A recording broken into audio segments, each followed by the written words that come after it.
Good morning, and welcome to those of you joining us virtually and those of you present here at All Souls Unitarian Church of Indianapolis.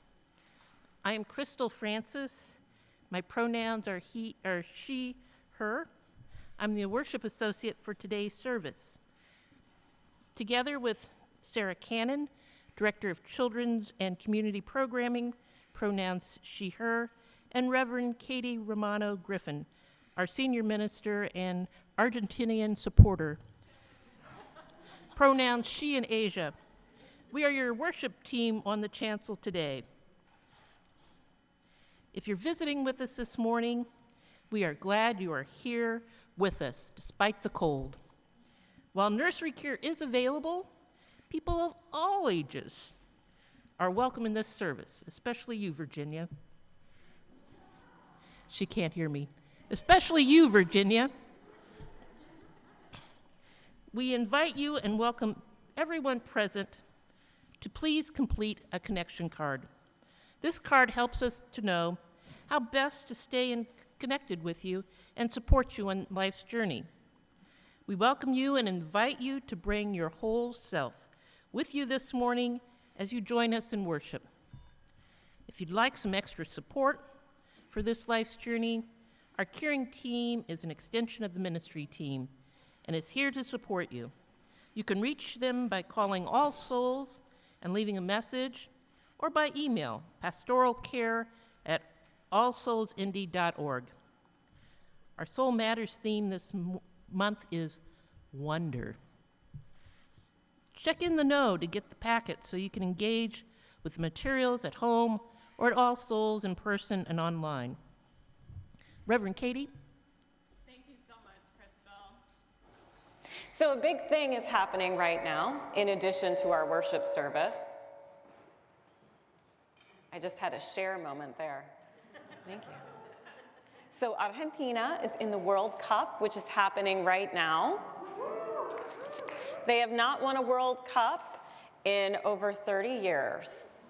So this is a big deal. We are at medium risk for COVID, so we are asking that everyone please mask in the sanctuary. We are having a youth drop-in tonight from 6 p.m. to 9 p.m. 6 to 8. So 6 p.m. to 8 p.m. in the maker space. Please see Sarah Cannon if you have any questions. A couple of hot tips about what's happening next weekend. On Christmas Eve, we will be right here and also online at 6 p.m.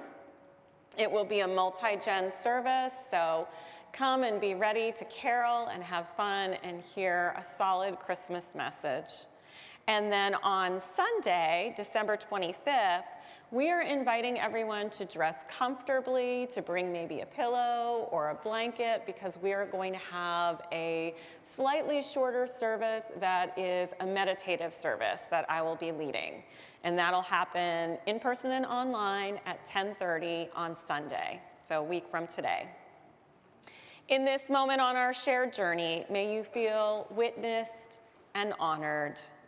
Wherever you are on this life's path, whether you're here for the first time or the thousandth, whomever you are, whomever you love, whatever your World Cup team alliance, ability, gender, beliefs, political affiliation, or documentation status, you are welcome here, and you are truly never alone. Let us now greet our neighbors, especially our new and returning members.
We honor the great mystery of the universe, the source of all, which deems everything sacred by its power to unite us, and gives us the radiance that we bring forth together as many among us prepare to kindle the Hanukkah lights in our homes.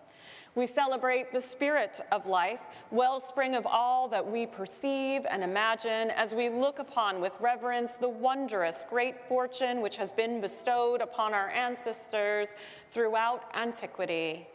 We cherish the wonder of each thing, the order of the universe that binds us together with all of nature, for giving us life, for sustaining us, and for enabling us to reach this season.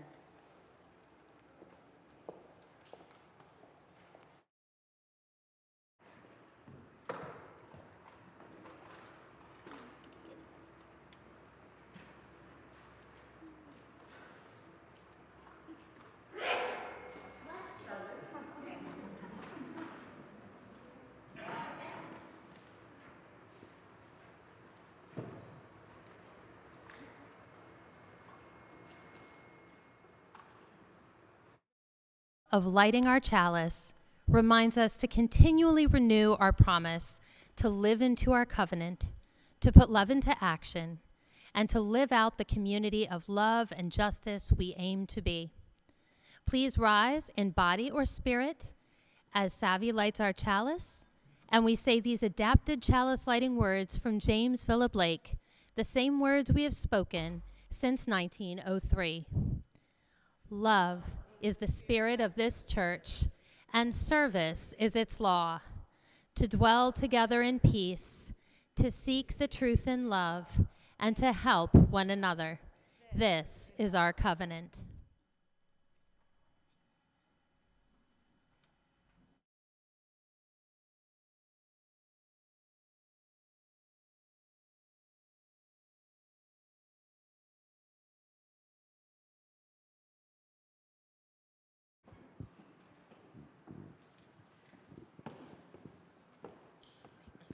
Only using this one.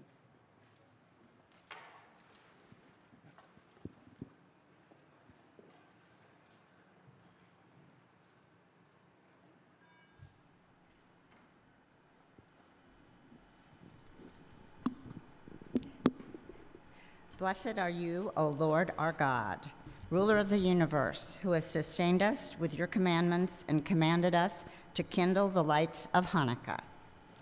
Blessed are you, O Lord our God, ruler of the universe, who made miracles for our forefathers in those days at this time. Blessed are you, O Lord our God, ruler of the universe, who has kept us alive, sustained us, and brought us to this season. Baruch atoi Adonai Eloheinu, melech haolam, shekeyanu v'kiyamanu v'higiyanu lazman azeh.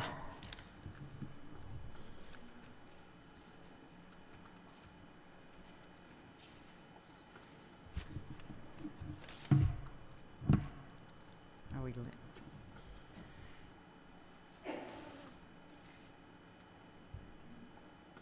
We're lighting the first candle on the left, hopefully.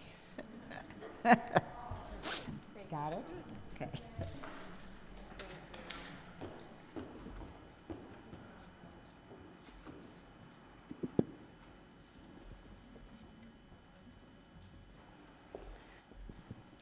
Good morning. So, as you have probably guessed by now, today is the very first day of Hanukkah. Woo-woo, indeed. I happen to know that some of our children are already pretty well informed about this subject. So if you have questions that my story doesn't answer, you should definitely ask some of the folks up on the quilts, because they can tell you a thing or two. But hear me out. I do what I can. Long ago, a king named Antiochus IV tried to force Jewish people in his kingdom to worship Greek gods instead. Now, as a UU, you might already know that trying to force people to believe a certain way does not usually work.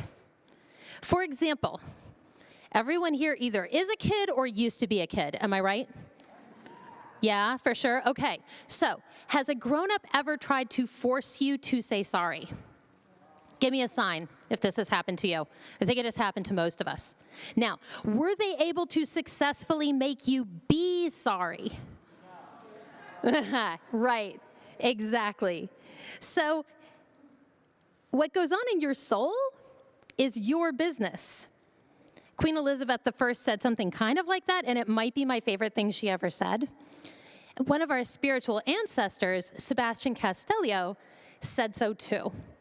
He said, I must be saved or lost by my own personal faith and not by that of another. So trying to force people not to be Jewish was never going to succeed. But Antiochus sure tried. His soldiers even installed an altar to Zeus in a Jewish temple. They sacrificed pigs there, which was especially offensive because Jewish and Muslim people believed it was wrong to even eat pork. One man who refused to give up Judaism was named Mattathias. He and his 5 sons started a rebellion, hiding in the woods and attacking King Antiochus' soldiers. Mattathias' son, and this is where I think some of you guys might recognize some of these names, Judas Maccabee, became their leader. And over time, all the rebels became known as Maccabees. Kind of like how all Taylor Swift fans are known as Swifties, even though like their last name is not Swift. But this was much more serious. When the Maccabees defeated Antiochus' armies, you can imagine what the Jewish people's hearts wanted, which just was to reclaim their sacred temple, the heart of their community, to clean it and put it back like it had been and bless it and try to heal some of the hurt that had been done. I wonder if you can imagine if someone had taken all souls from us and done harmful things in this space, things that went against our principles, our rainbow promises. I wonder if you can feel what it would be like to come back and to find our chalice smashed or our covenant torn from the wall. I wonder how you would feel as you picked up the pieces, as you ran your hand over the wood of the pews, as you found where they'd stuffed the quilts and brought them back where they belonged, as you taped pages back into the hymnals and maybe even mended the special covers that so many of you kids love so much that were sent to us by our sister church in Transylvania.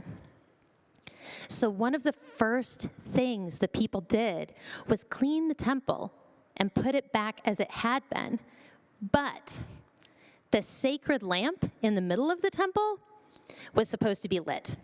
And unlike our UU chalice, it was supposed to stay lit all the time. And they didn't have enough of the sacred oil that they needed to keep the lamp burning. And it would take them 8 days to make more. So they weren't sure what to do. But still, lighting that lamp was a really important ritual. So they used the oil they had, and they figured they'd keep it burning as long as they could. And to their amazement, the lamp burned for the entire 8 days until the new oil was ready. Now, as a Unitarian Universalist, you might say a few different things about that, depending who you are. You might say that it was a miracle, a special gift from the Jewish people's higher power. You might say that there was a scientific explanation, and maybe the Maccabees didn't yet have the learning to understand how it worked. Or you might say that they were very, very lucky. But no matter why you think it happened, I think you can understand how they felt. So I want us all to take just a moment and take a deep breath and close our eyes and really experience that feeling of miracle. Ready? Deep breath in. Deep breath out. One more time. Deep breath in. Deep breath out. That feeling right there That is the lesson of Hanukkah. No matter what our UU theology is, we all need to know that feeling to understand how precious this space is, because it's our community's home. To understand how very lucky we are to be able to be here together. Thank you.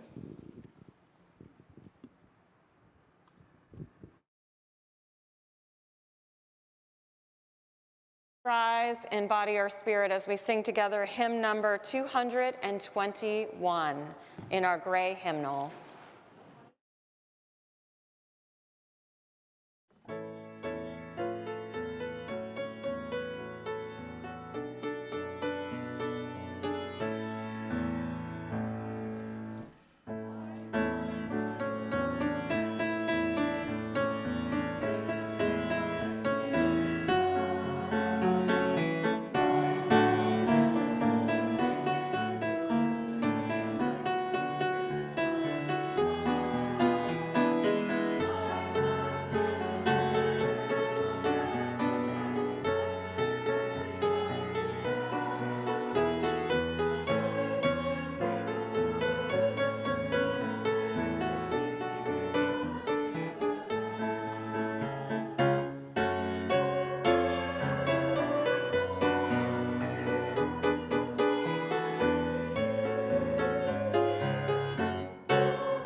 Thank you. As we center ourselves in this moment on the joys and the sorrows of this community, I invite you to not let your light go out.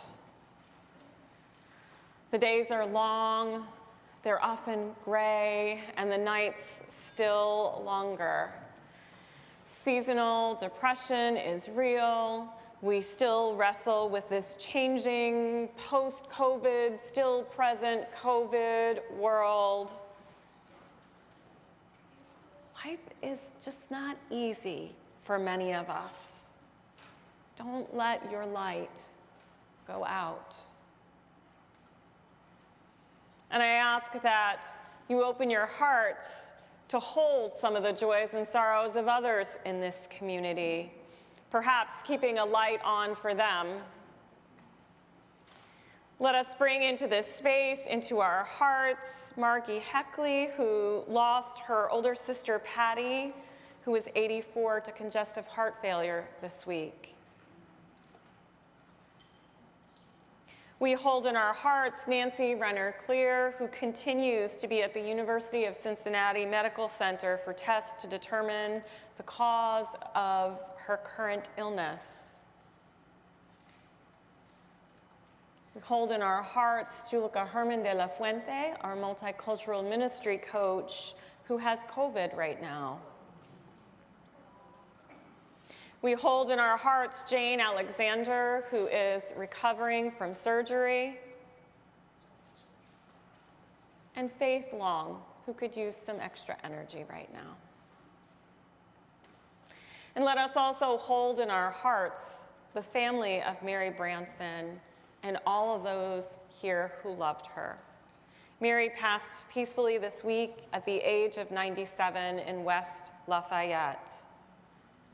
All 4 of Mary's daughters grew up here at All Souls, and All Souls was an important part of Mary's life.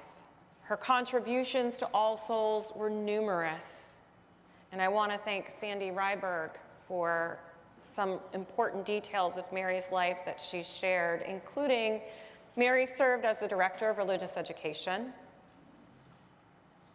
Mary's an artist, and I believe some of her work is even out in the hall. She was one of the few women to serve as president of the congregation.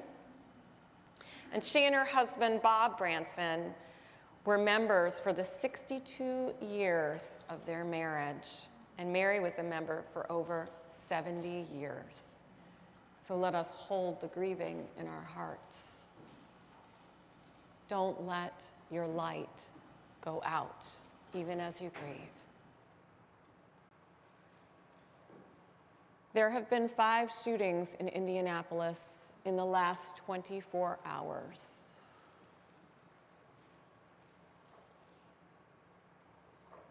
May we hold all who have been affected by these shootings in our hearts.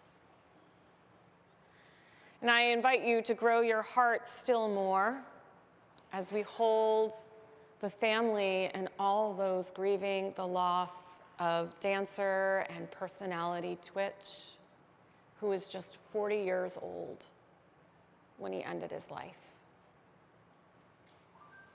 Twitch was a light for so many. Please don't let your light go out. And if it feels like it's dimming,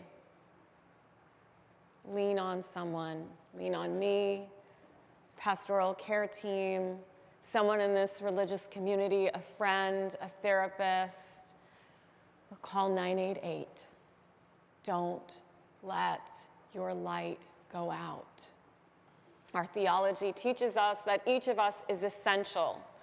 There are gifts and talents and abilities that we have that the world needs desperately, and they can only come through us into this world. Please don't let your light go out. I invite you now into a moment of silence with me as we expand our hearts, fan the flames of our inner lights, and hold all who are grieving. And I invite you at this time, if you are grieving the loss of a loved one or acknowledging the anniversary of the loss of a loved one, please also rise in body or spirit so that we may hold you in our collective light as one community here and online.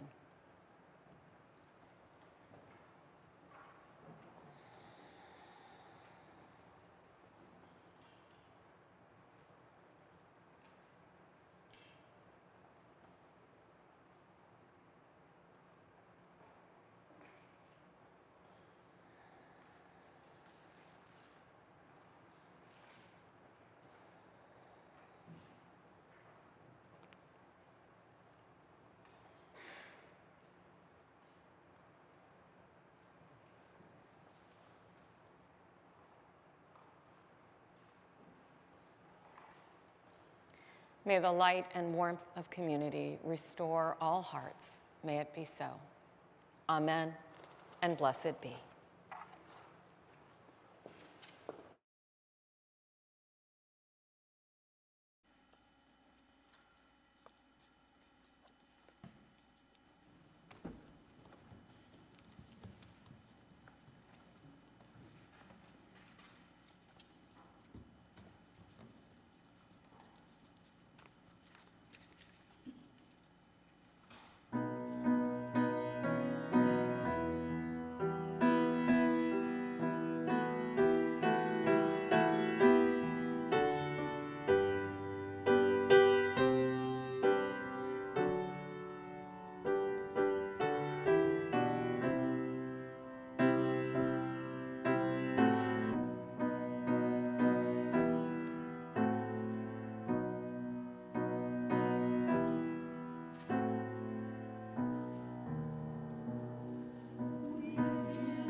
Thank you so much, choir. Thank you, and welcome back, Amanda Thomas.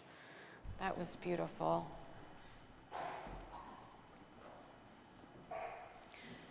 The longest night, the shortest day, a time of deep renewal. We are a dancing planet. The North Pole tilts away from the sun, stands still, a sacred pause, just a moment, and then begins to tilt back again towards warmth, towards our home star. Oh, radiant beings. Let's link our hearts and shine today. Let's turn the world with our love. Let's put our intention toward change, toward the great turning. A new world is being born. In darkness, the seed takes root, and the new sprout pushes toward the light. Out of the longest night, a new day is born. The deepest darkness births the light. Allow the returning light to feed you your visions of peace and justice in this world. The shock of the cold, wild wind on skin, stark branches reach into gray blue sky. We are a dancing planet. The longest night, the shortest day, a time of deep renewal.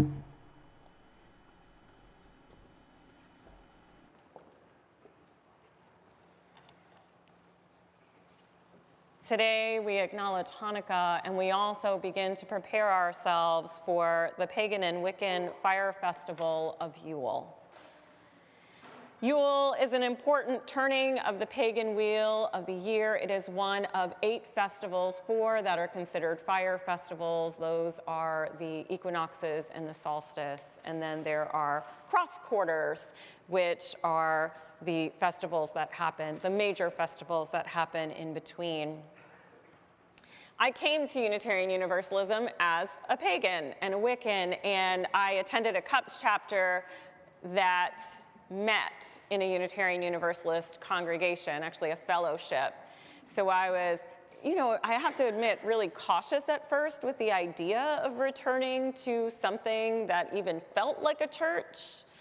And I sort of felt like, maybe some of you who remember before there was a light that automatically turned on in the copy room where you'd have to kind of go in there and cautiously feel around for the switch, and you didn't know how safe it was going to be and if you'd bump into something and fall over. I think that's what I felt like the first few times that I went to the Unitarian Universalist Fellowship of Fredericksburg to meet with the CUPS chapter.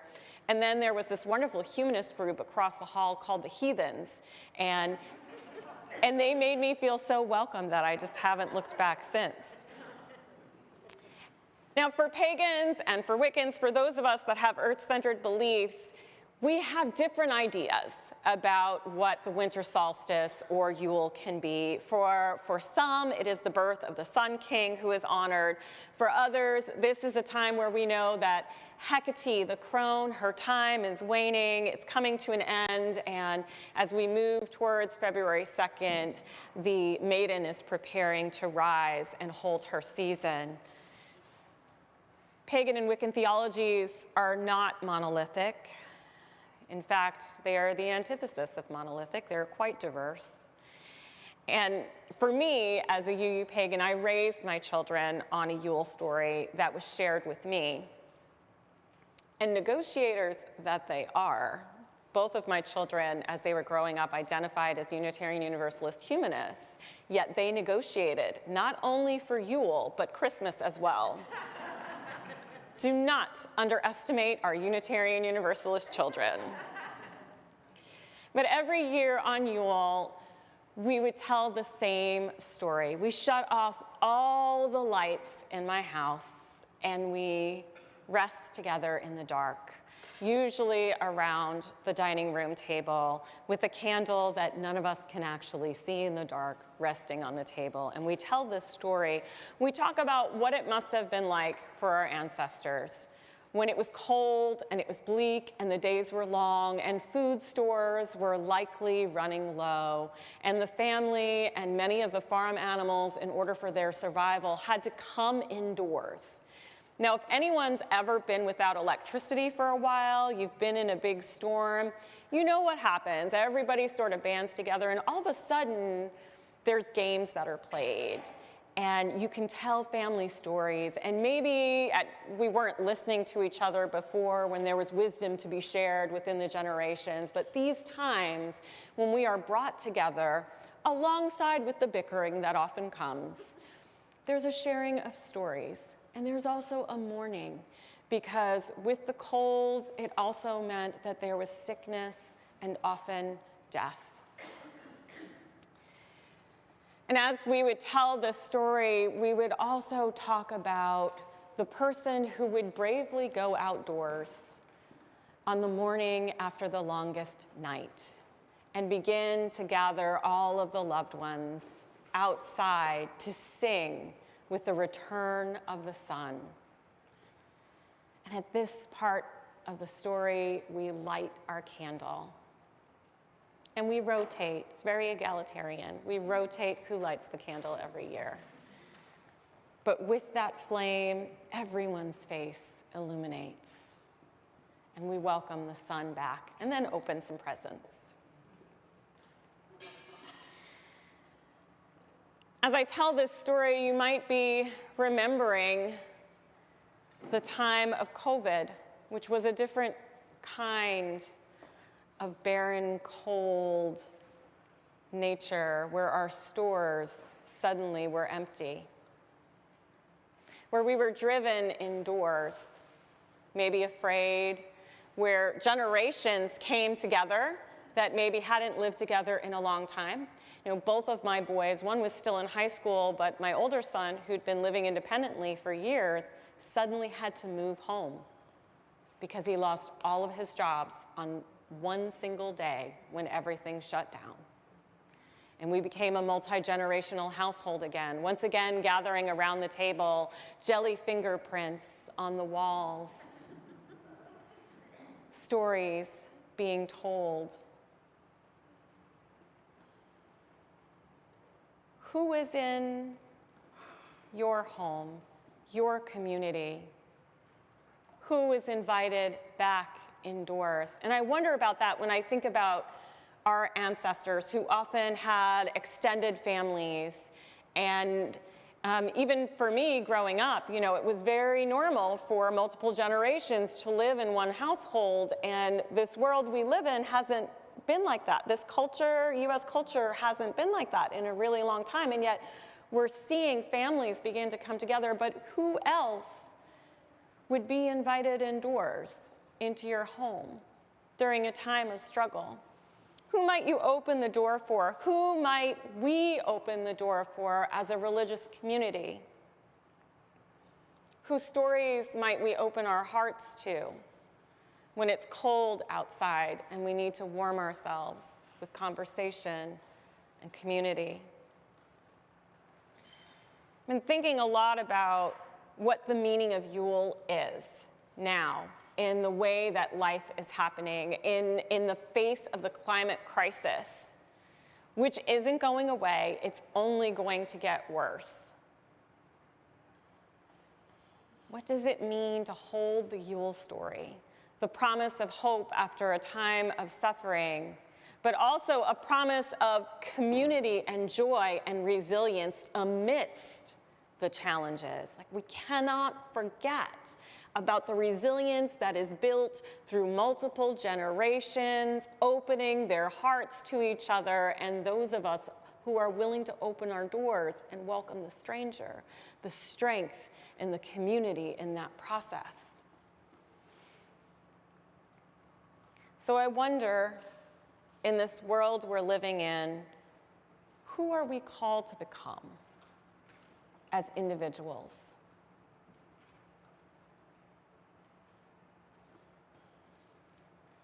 Who might we need to be?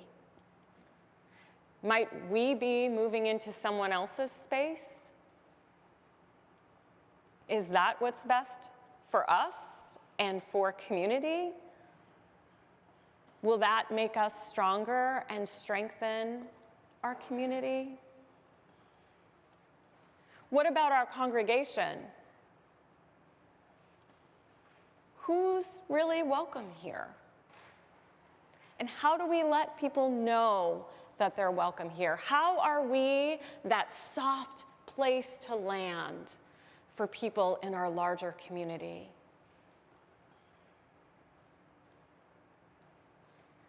Did you know that oftentimes throughout the week, many of our neighbors who are struggling with food insecurity or needing a bus pass often come through our doors because they know they can, and no questions asked, we will provide the support that we can from our minister's discretionary fund?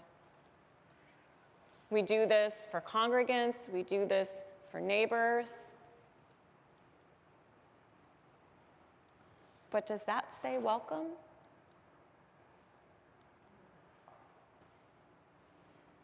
It's important. But what if we opened our doors and set the table for all of our friends regularly, inviting anyone and everyone who wanted to come in and dine and be together? Or if we went and visited some of our neighbors and we broke bread together and created strong relationships, so that, I always use this as a marker, when you hit that pothole at 4 a.m., you know that you can call someone or they can call you, and that you truly won't ever be alone. Whose stories don't we know now that maybe we want to hear? And how do we prepare our hearts and our spaces for our friends whose stories we are ready to learn and need to learn, and who maybe need to hear our stories? Sometimes when we think about social justice, we think about it in a couple of ways. We think about it in terms of charity, and we think about it as stuff that we do for others. But when we're indoors, all of the generations together, it's about being together. It's about acknowledging shared vulnerabilities. Not that our experiences are the same, but knowing that we truly need each other to survive. Connecting across those realities and then working together in our joy, in our resilience, in our vulnerability, in all of the messiness to build that world that welcomes the sun.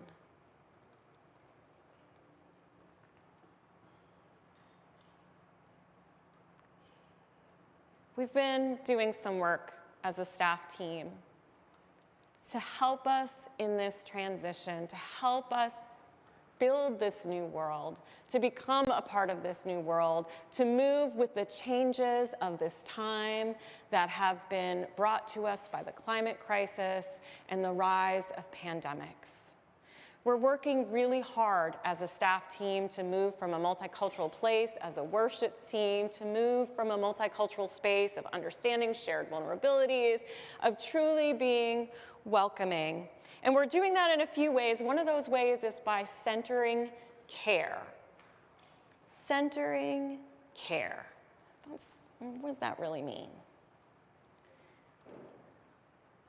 One of the ways we do that is by clarifying staff roles so that people know who to go to when they need something.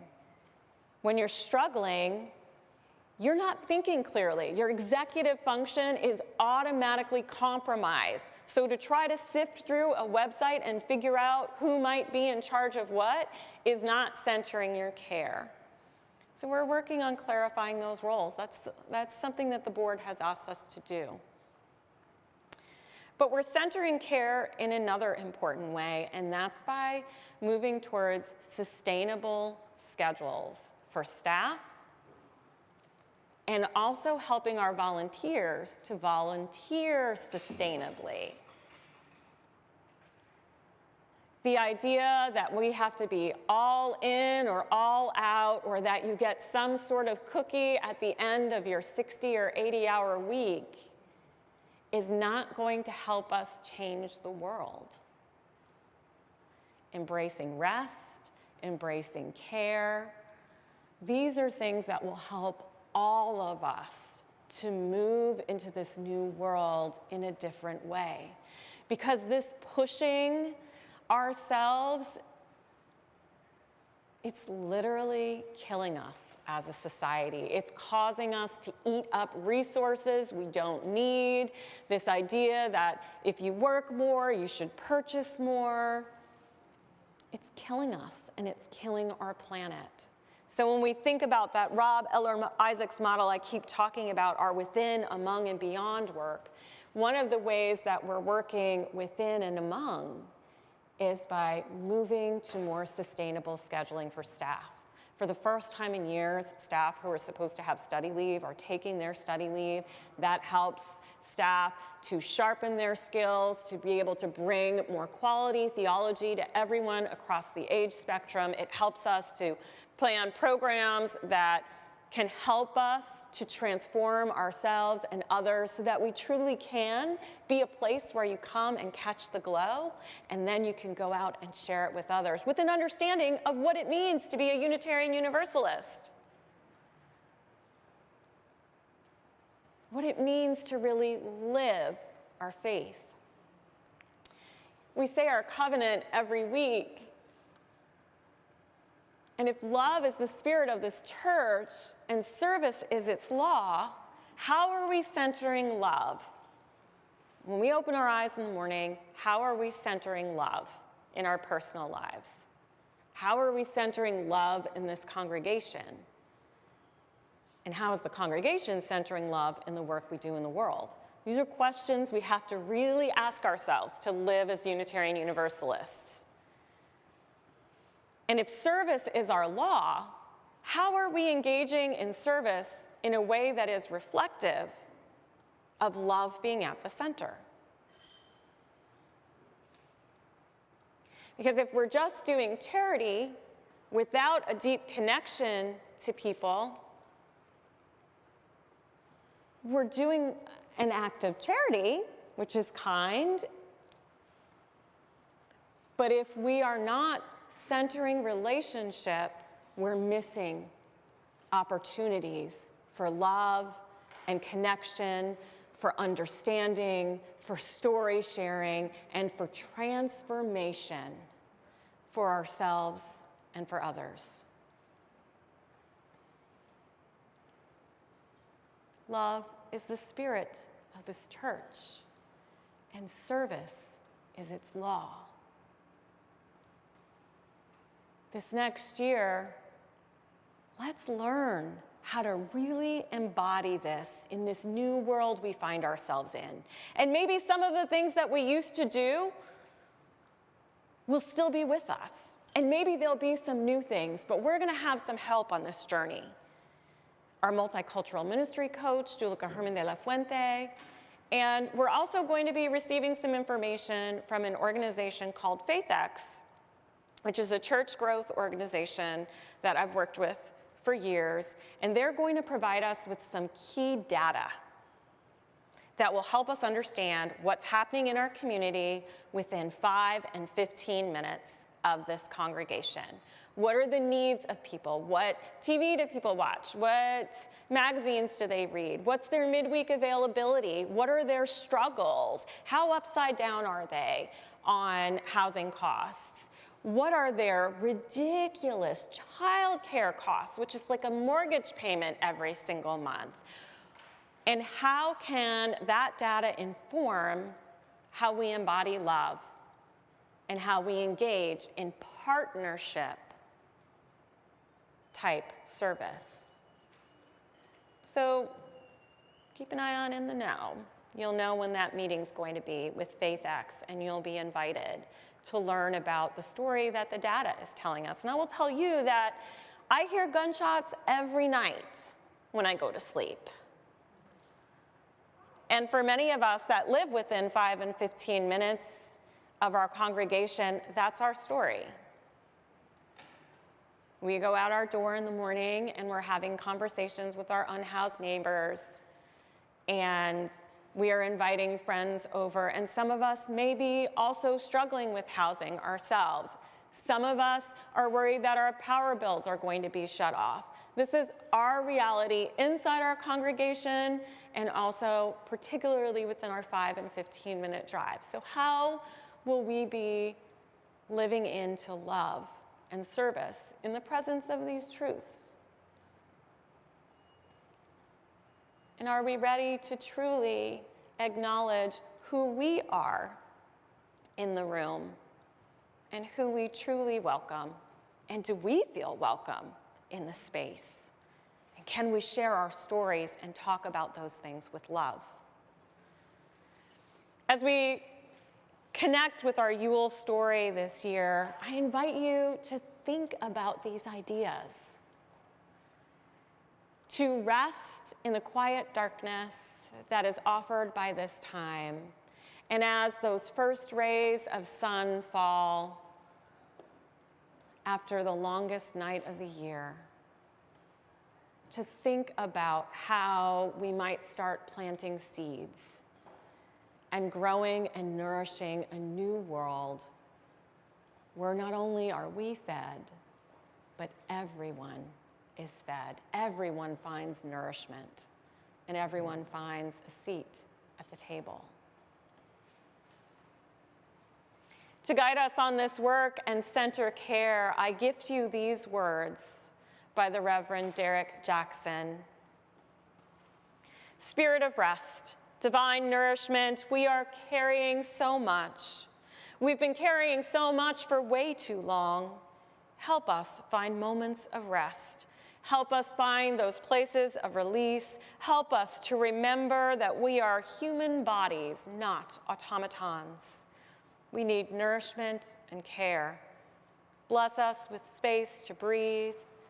Bless us with a space to follow our joy and to relax, reground, recenter, and reconnect with what we hold holy, so that we can continue to live into our callings, to continue to love fully and care for others. Amen, and blessed be. I invite you now to please rise in body or spirit as we sing hymn number 1034. It's called De Noche.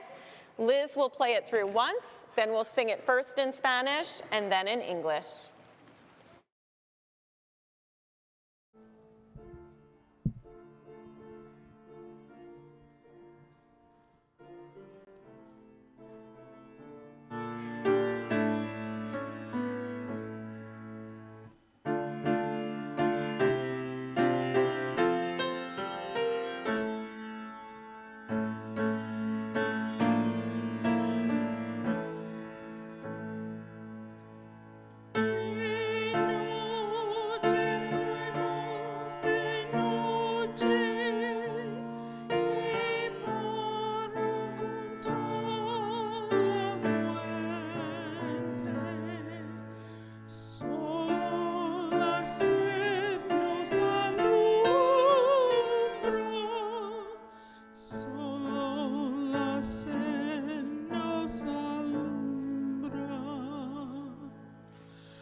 Thank you. You may be seated.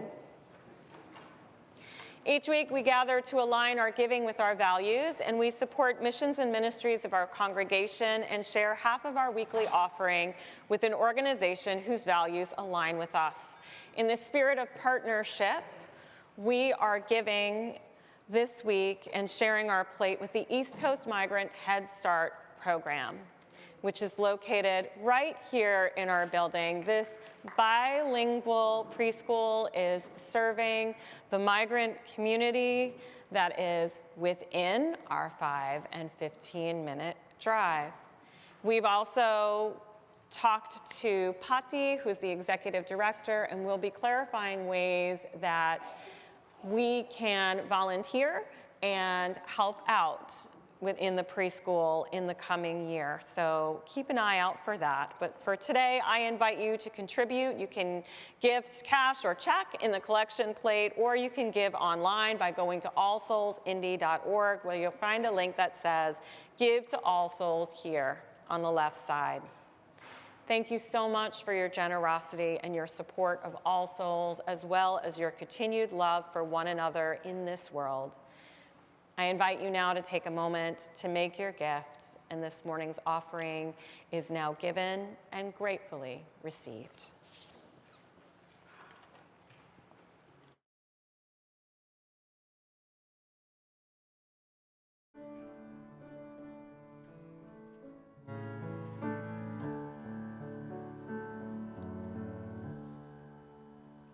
Oh, hear my prayer, I sing to you.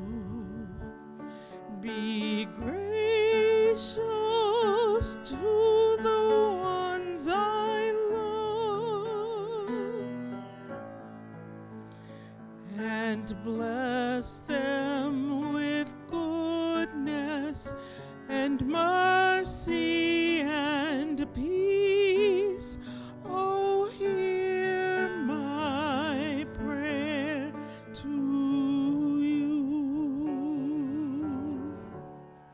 Let us light these lights and see the way to you, and let us say Amen. Let us light these lights and see our way to you, and let us say Amen. Oh, hear our prayer, I sing to you. Be gracious to the ones I love, and bless them with goodness and mercy and peace. Oh, hear my prayer to you.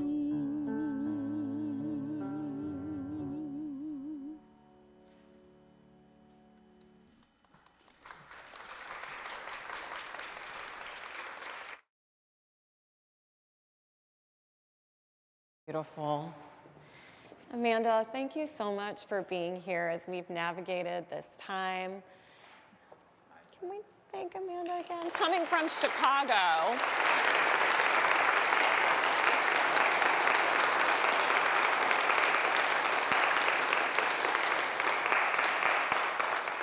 It is a long drive from Chicago in this weather. It's extra appreciated. As we go forward through this week, with the many holidays that are happening, I invite you to keep your light on, to share it with others. And if you are gathering in the darkness, let it be a place of sowing seeds and a place of rest. Let it be a place of nourishment, and let it be a place where you are not alone.